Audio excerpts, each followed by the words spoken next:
الحمد لله رب العالمين وأشهد أن لا إله إلا الله وحده لا شريك له وأشهد أن محمدا عبده ورسوله والصلاة والسلام على سيد الأنبياء والمرسلين وعلى آله وأصحابه أجمعين أما بعد. کتاب التوحید جو شیخ الاسلام محمد بن عبد الوہاب رحمہ اللہ کی وہ قیمتی تالیف ہے کہ جس کے ذریعے سے اللہ کے لاکھوں کروڑوں بندوں نے فائدہ اٹھایا ہے اور علماء برابر اس کی شرح اور تفسیر کرتے رہتے ہیں. اس کا سلسلہ اللہ کے فضل سے ہم نے بھی شروع کیا تھا لیکن درمیان میں رک گیا تھا. ہم وہیں سے پھر آگے بڑھا رہے ہیں اور کتاب التوحید کی شرح کا یہ سلسلہ انشاءاللہ اب آگے جاری رہے گا. تو آج کا درس ہے باب من الشرک لبس الحلقۃ والخیط ونحوہما لرفع البلاء او دفعہ. اس سے پہلے کے جو ابواب گزرے ہیں اس میں توحید کا بیان تھا. اب یہاں سے شرک کا بیان شروع ہو رہا ہے. پچھلا باب تھا باب تفسیر التوحید، توحید کی تفسیر اور وضاحت کا بیان. کسی چیز کی تفسیر اور وضاحت کا ایک طریقہ یہ بھی ہے کہ جو چیز اس کے نقیض ہے، جو چیز اس کے مخالف ہے، جو چیز اس کے ضد ہے، اپوزٹ ہے، اس کو بیان کر دیا جائے، اس سے بھی اس چیز کی وضاحت ہوگی. تو شرک کے بیان کرنے سے توحید کی وضاحت ہوتی ہے. جیسا کہ عربی شاعر کہتا ہے وَالضِّدُّ يُظْهِرُ حُسْنَهَا الضِّدُّ، کہ ایک چیز کی حسن و خوبی کو اس کا جو معارض ہے وہ اس کو ظاہر کرے گا. ایک چیز کو سمجھنا ہو، جیسے سیاہی کو سمجھنا ہو تو سفیدی مقابلے میں پیش کرتے ہیں. دن کو سمجھنا ہو تو رات کے اندھیرے بتائے جاتے ہیں. رات کے اندھیرے کو دیکھ کر کے دن کے اجالے کی سمجھ آتی ہے. تو جب مخالف اور متضاد چیز سامنے رہتی ہے تو چیز واضح ہو جاتی ہے. اسی طرح سے جب توحید کا بیان ہوا، اس کی تفسیر شروع ہوئی، تو اس میں سے یہ بھی ہے کہ شرک کو بیان کر دیا جائے. چنانچہ یہاں سے شرک کا بیان شروع ہوتا ہے. تو شیخ فرماتے ہیں من الشرک، یہ اسے اہل علم نے کہا کہ یہاں یا تو من بیان کا ہے یا تبعیض کا، یعنی کچھ شرک یہ ہے، تمام شرک یہی نہیں ہے. شرک کا ایک حصہ یہ بھی ہے، شرک میں سے یہ بھی ہے لبس الحلقۃ والخیط، کسی حلقہ اور دائرہ کو، یعنی کڑا جس کو کہتے ہیں اپنی زبان میں، کوئی گول چیز پہن لینا. اور بہت سارے لوگ کڑا پہنتے ہیں، چھلا پہنتے ہیں. کس لیے؟ والخیط، اسی طرح سے دھاگا پہننا، دھاگا باندھنا، ونحوہما، اور اس طرح کی کسی اور چیز کو باندھنا. کڑا، چھلا، دھاگا، اس کے علاوہ اس طرح کی چیزیں، اور گھونگھا، سیپی یا کوئی اور چیز لٹکا لینا، تعویذات، طلسمات، اپنی طرف سے جو ہے لکیریں کھینچ کر کے قسم قسم کے جوتا لٹکا لیا، نیمبو لٹکا لیا، مرچی لٹکا لیا، اور پتہ نہیں کیا کیا چیزیں. تو نحوہما شیخ نے کہا کہ اور اس طرح کی چیزوں کو پہننا، گھونگا، کڑا یا چھلا پہننا یا دھاگا باندھنا یا اس طرح کی مختلف چیزوں کو پہننا لرفع البلاء او دفعہ، مصیبتوں کو ٹالنے کے لیے. یعنی ایک مصیبت آ چکی ہے، ایک مصیبت نازل ہو چکی ہے، ایک بیماری آ چکی ہے، تو اس بیماری کو یا اس مصیبت کو ٹالنے کے لیے، اس بلا کو ٹالنے کے لیے جو آ چکی ہے، او دفعہ، یا ابھی مصیبت آئی تو نہیں ہے، پہلے ہی سے تیاری کے طور پر اگر مصیبتوں سے بچنے کے لیے کوئی شخص اس طرح کی چیزیں پہنتا ہے تو یہ سب شرک میں سے آتا ہے. تو شیخ یہاں کہہ رہے ہیں اس باب میں کہ کڑا، چھلا، دھاگا یا اس طرح کی اور چیزیں، کوڑی، سیپ، گھونگھا یا جو بھی چیزیں کوئی پہنتا ہو بلاؤں کو ٹالنے کے لیے جو آ چکی ہیں یا جن کی امید رکھتا ہے مستقبل میں، ان بلاؤں کو ٹالنے کے لیے اگر کوئی شخص یہ سب چیزیں پہنتا ہے تو وہ شرک کا مرتکب ہے۔ اگر وہ شخص یہ سمجھتا ہے، شرک کی 2 قسمیں ہیں، ایک شرک اکبر اور ایک شرک اصغر۔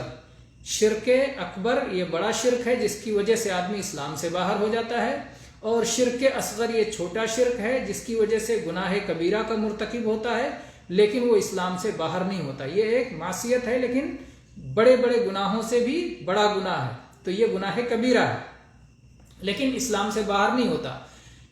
یہ چیز کڑا دھاگا یا چھلا یا تعویذ پہننا یہ شرک اکبر بھی ہو سکتا ہے اور شرک اصغر بھی ہو سکتا ہے۔ شرک اصغر اس صورت میں ہوگا جب آدمی یہ سمجھتا ہے کہ شفا تو دینے والا اللہ ہے، مصیبتوں کو ٹالنے والا اللہ ہے، بلاؤں کو ٹالنے والا اللہ ہے، مصیبتوں سے بچانے والا اللہ ہے۔ جب آدمی یہ سمجھتا ہے اور اس کے بعد یہ سمجھتا ہے کہ ان چیزوں کو اللہ نے سبب بنایا ہے، اس کی وجہ سے بلائیں ٹلتی ہیں، اس کی وجہ سے مصیبتیں دور ہوتی ہیں، تو یہ شرک اصغر ہے، کیونکہ یہ شرک اکبر تک پہنچانے کا ذریعہ ہے، یہ وسیلہ ہے جو انسان کو بڑے شرک تک دھیرے دھیرے پہنچا دے گا، تو یہ شرک اصغر ہے۔ لیکن اگر کوئی شخص سمجھتا ہے کہ یہی دھاگا جو میں باندھے ہوئے ہوں، یہی کڑا جو میں پہنے ہوئے ہوں، یہی گھونگھا جو میں لٹکائے ہوئے ہوں، یہی تعویذ جو میں کمر میں یا بازو میں باندھے ہوئے ہوں، یا یہی کیا نام ہے لیمبو اور جو ہے مرچی اور جوتا جو میں اپنی سواری میں لٹکائے ہوئے ہوں، اگر یہی حادثات سے بچاتا ہے تو پھر یہ شرک اکبر ہے۔ اگر پورا توکل، پورا بھروسہ انہی چیزوں پر ہے تو وہ شرک اکبر ہے، اسلام سے خارج ہے، وہ اللہ کو تو جانتا ہی نہیں۔ لیکن اگر ان چیزوں کو سبب سمجھتا ہے اور سمجھتا ہے کہ اللہ نے سبب بنایا تو بھی شرک اصغر ہے۔ بہرحال کسی صورت میں شرک سے خارج نہیں ہے، اللہ کے نبی صلی اللہ علیہ وسلم نے ان چیزوں کو شرک قرار دیا ہے۔ پھر شیخ کا جیسا کہ طریقہ ہے شیخ الاسلام محمد بن عبد الوہاب رحمہ اللہ کا کہ کوئی بات دلیل کے بغیر نہیں کہتے، تو شیخ نے یہاں پہ کئی دلائل ذکر کیے ہیں۔ پہلی دلیل سورہ زمر کی آیت نمبر 38 اللہ تعالیٰ کا یہ قول ذکر کیا ہے۔ اللہ تعالیٰ نے فرمایا قُلْ أَفَرَأَيْتُمْ مَا تَدْعُونَ مِن دُونِ اللَّهِ إِنْ أَرَادَنِيَ اللَّهُ بِضُرٍّ هَلْ هُنَّ كَاشِفَاتُ ضُرِّهِ أَوْ أَرَادَنِي بِرَحْمَةٍ هَلْ هُنَّ مُمْسِكَاتُ رَحْمَتِهِ قُلْ حَسْبِيَ اللَّهُ عَلَيْهِ يَتَوَكَّلُ الْمُتَوَكِّلُونَ۔ اے اللہ کے نبی صلی اللہ علیہ وسلم آپ فرما دیجئے، اللہ تعالیٰ نے فرمایا قل، آپ کہہ دیجئے، کفار سے کہیے، مشرکین سے کہیے جو کہ اللہ کو چھوڑ کر دوسروں سے نفع یا نقصان کی تلاش میں رہتے ہیں، ان سے آپ کہیے، ان سے پوچھئے افرأیتم ما تدعون من دون اللہ، مجھے بتاؤ کہ اللہ کو چھوڑ کر جن کو تم پکارتے ہو، اللہ کے علاوہ جن کو تم پکارتے ہو، ان ارادنی اللہ بضر هل هن کاشفات ضرہ، اگر اللہ تبارک و تعالی مجھے کسی مصیبت میں ڈالنا چاہے، مجھے کسی بلا کا شکار کرنا چاہے، تو کیا یہ لوگ اس بلا کو ٹال سکتے ہیں، یہ مصیبت کو ٹال سکتے ہیں؟ اور آپ ان سے یہ بھی پوچھئے او ارادنی برحمت هل هن ممسکات رحمتی، اگر اللہ تبارک و تعالیٰ اپنی طرف سے کوئی رحمت مجھ پر نازل فرمانا چاہے تو کیا اللہ کے فضل و کرم کو، اللہ کی رحمت کو یہ لوگ روک سکتے ہیں، مجھ تک نہیں پہنچنے دیں گے؟ ایسا کر سکتے ہیں؟ قل حسبی اللہ، آپ کہیے میرا اللہ مجھے کافی ہے۔ ان کا جواب کفار کا واضح ہے کہ یقیناً وہ کہیں گے کہ اللہ کو چھوڑ کر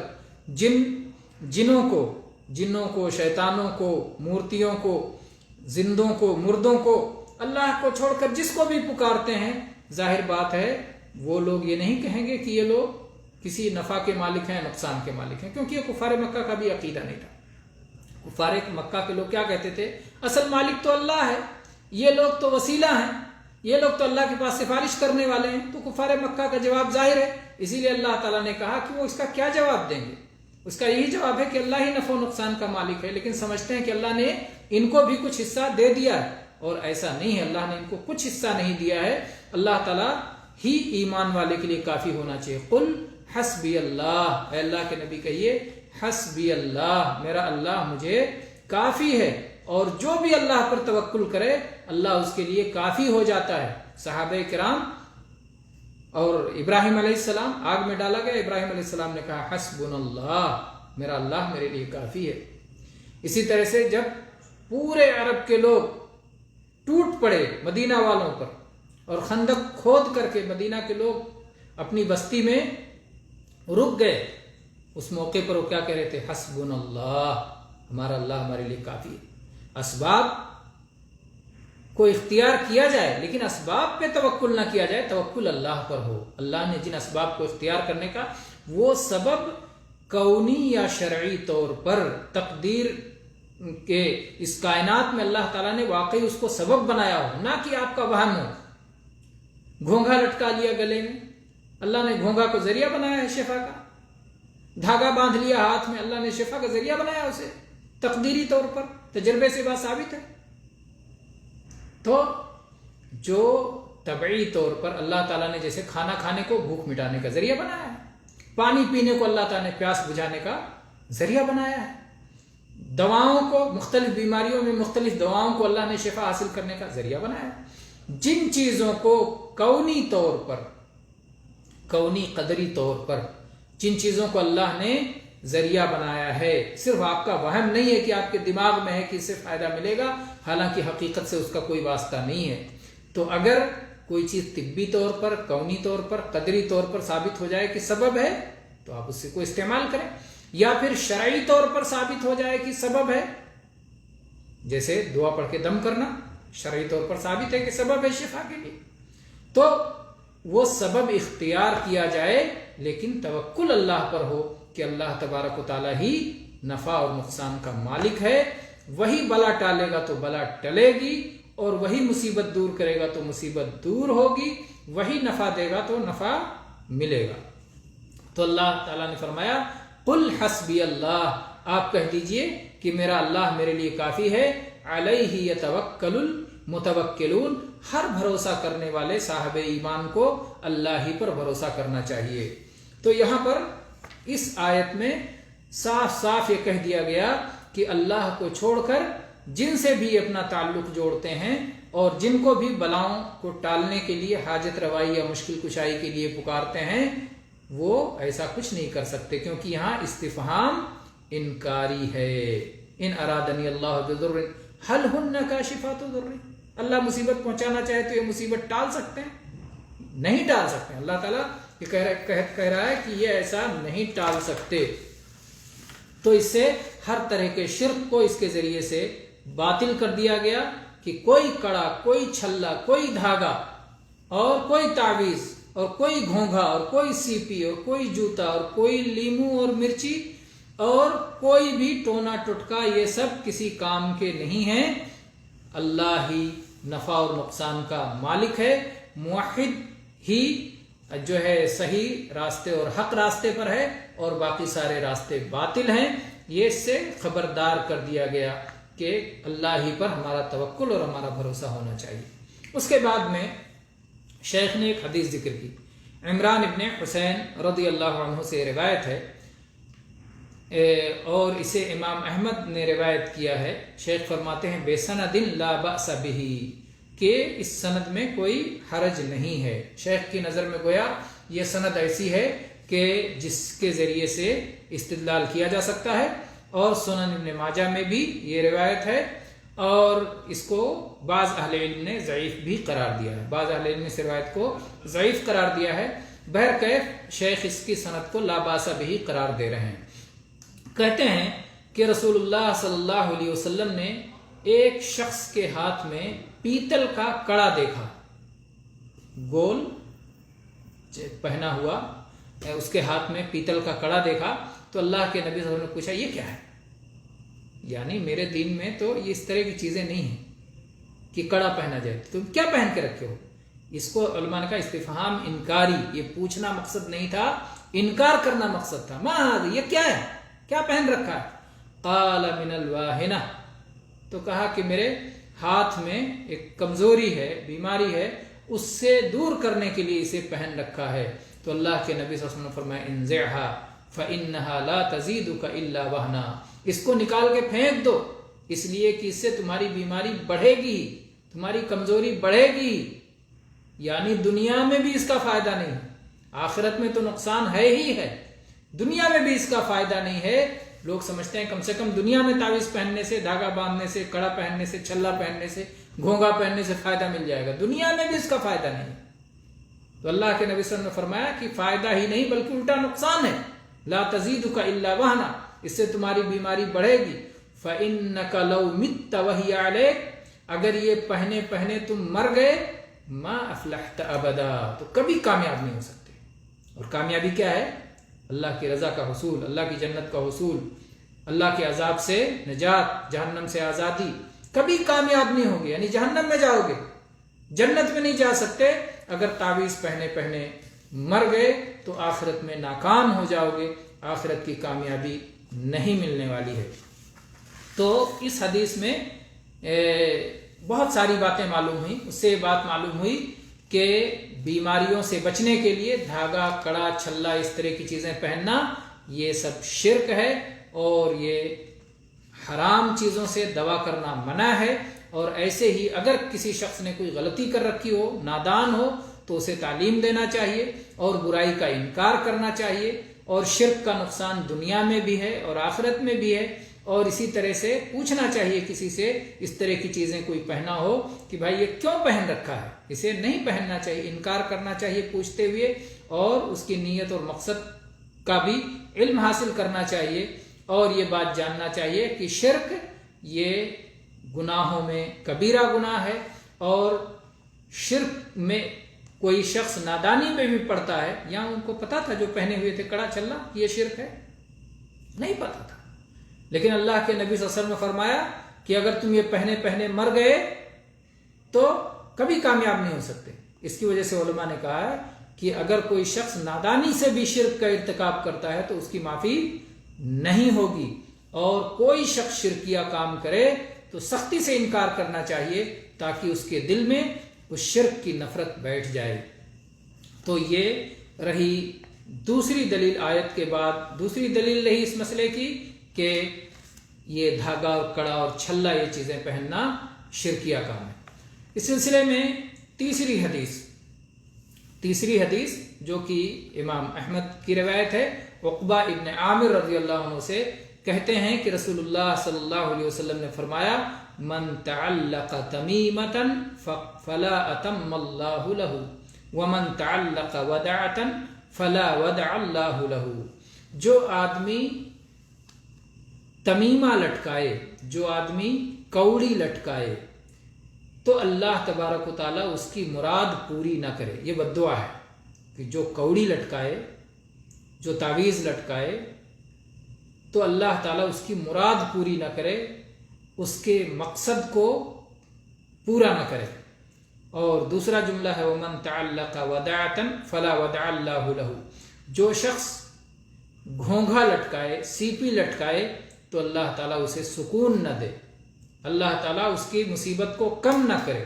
تو دونوں باتوں پر یہاں بد دعا کیا گیا ہے، اور وہ بھی اللہ کے نبی صلی اللہ علیہ وسلم نے بد دعا فرمائی ہے کہ جو آدمی اس طرح کی چیزیں لٹکائے، اپنے گلے میں لٹکائے، بازو میں لٹکائے، اور اس سے فائدہ سمجھتا ہو، تو اس کے لیے بد دعا کیا جائے کہ اللہ تمہاری مراد پوری نہ کرے۔ کیوں؟ اس لیے کہ تم اللہ کی توحید کو چھوڑ کر شرکیہ کام کر رہے ہو۔ اسی طرح سے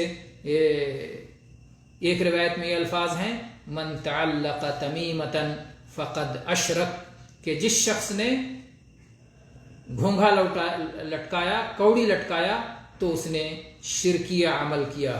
تو جو شخص اپنے جس مقصد سے وہ لٹکا رہا ہے، اس مقصد کا کیا ہے، اس کا کہ اسے فائدہ پہنچ جائے، اس کی مراد پوری ہو جائے، اس کی بیماری دور ہو جائے، تو اسے بد دعا دو کہ اللہ تمہاری مراد کبھی پوری نہ کرے، اللہ تمہارا مقصد کبھی پورا نہ کرے، اللہ تعالیٰ تمہاری بیماری کو کبھی دور نہ کرے، اللہ تعالیٰ تمہیں کبھی سکون نہ عطا کرے، کیونکہ تم اللہ کی مخالفت کر رہے ہو، تم اللہ کے روکے ہوئے شرک میں مبتلا ہو رہے ہو، شرک کا ارتکاب کر رہے ہو۔ تو اس سے معلوم ہوتا ہے کہ یہ شرکیہ کام ہے، اور اس سے ہمیں اجتناب کرنا چاہیے، اور جو ایسی حرکت کرے اسے بد دعا دینا چاہیے۔ اسی طرح سے اگلی دلیل پیش کی شیخ نے ابن ابی حاتم کی روایت جو حذیفہ رضی اللہ عنہ سے ہے کہ حذیفہ رضی اللہ عنہ نے ایک شخص کے ہاتھ میں دھاگا بندھا ہوا دیکھا جو اس نے بخار سے بچنے کے لیے باندھ رکھا تھا، تو حذیفہ رضی اللہ عنہ نے اس دھاگے کو کاٹ دیا۔ حذیفہ رضی اللہ عنہ نے ایک شخص کو دیکھا کہ ہاتھ میں دھاگا باندھے ہوئے بخار کی وجہ سے، گویا پوچھا کہ بھئی کیوں دھاگا باندھے ہوئے؟ بخار تاکہ نہ آئے، یا بخار رہتا ہے باندھ لیتا ہوں تو آرام ہو جاتا ہے۔ اسی طرح کے لوگ کہتے ہیں، تعویذ باندھنے والے اسی طرح کی باتیں کرتے ہیں۔ تو انہوں نے کاٹ دیا، فقطعہ، اس دھاگے کو انہوں نے کاٹ دیا۔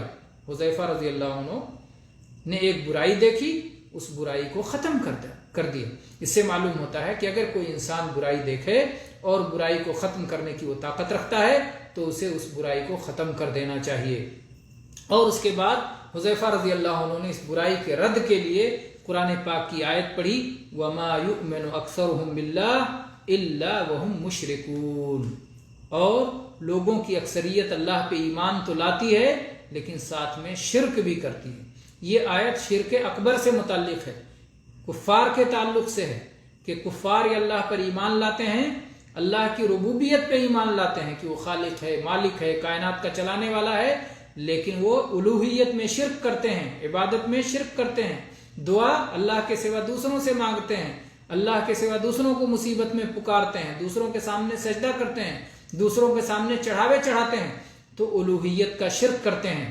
کفار کے بارے میں آیت ہے کہ اللہ پر ایمان تو رکھتے ہیں، ربوبیت کا توحید ربوبیت ان کے پاس ہے، لیکن توحید الوہیت میں شرک کے مرتکب ہیں۔ لیکن اس آیت کو حذیفہ رضی اللہ عنہ نے دھاگا پہننے والے کے سامنے پڑھا، گویا شرک اکبر والی آیت کو شرک اصغر والے مسئلے میں پڑھ کے سنایا۔ اس سے معلوم ہوتا ہے کہ شرک اکبر سے متعلق آیات کو شرک اصغر کے بارے میں بھی پڑھا جا سکتا ہے۔ بعض لوگ اس کا انکار کرتے ہیں کہ یہ تو مورتیوں کے تعلق سے ہے، تو فلاں کے تعلق سے ہے، تو اس کو تم کہاں پڑھ رہے ہو؟ تو ہر شرک اس میں شامل ہے۔ جب کسی شرک کا کہیں رد ہو رہا ہو تو ہر چھوٹا بڑا شرک اس میں شامل ہوتا ہے، اور جو آیات شرک اکبر سے متعلق ہوں شرک اصغر کی تردید میں بھی ان آیات کو پڑھا جا سکتا ہے، جیسا کہ حذیفہ رضی اللہ عنہ نے کیا۔ تو اس حدیث سے معلوم ہوتا ہے کہ دھاگا پہننا، دھاگا باندھنا بخار وغیرہ یا کسی بھی مصیبت سے بچنے کے لیے تعویذ کے طور پر ایسا کرنا شرک ہے، اور جس آدمی کو یہ شرک مٹانے کی طاقت ہو اس کے اوپر اسے مٹا دینا فرض ہے، اور شرک اکبر سے متعلق آیات کو شرک اصغر میں پڑھ کر کے سمجھانا، اور یہ صحابہ کرام کی سنت ہے۔ اور اسی طرح سے یہ بھی معلوم ہوا کہ جہاں توحید اور شرک دونوں اکٹھا ہو جائے وہاں توحید باقی نہیں رہتا ہے، بلکہ اللہ تعالیٰ اسی توحید کو قبول نہیں کرتا جس میں شرک کی ملاوٹ ہو۔ اللہ تعالیٰ توحید خالص ہی کو قبول فرماتا ہے۔ اللہ تعالیٰ سے دعا ہے کہ اللہ تعالیٰ ہمیں توحید خالص کی معرفت عطا فرمائے اور ہر طرح کے چھوٹے بڑے شرک سے ہماری حفاظت فرمائے۔ آمین۔ وآخر دعوانا ان الحمد للہ رب العالمین، وصلی اللہ علی نبینا وسلم۔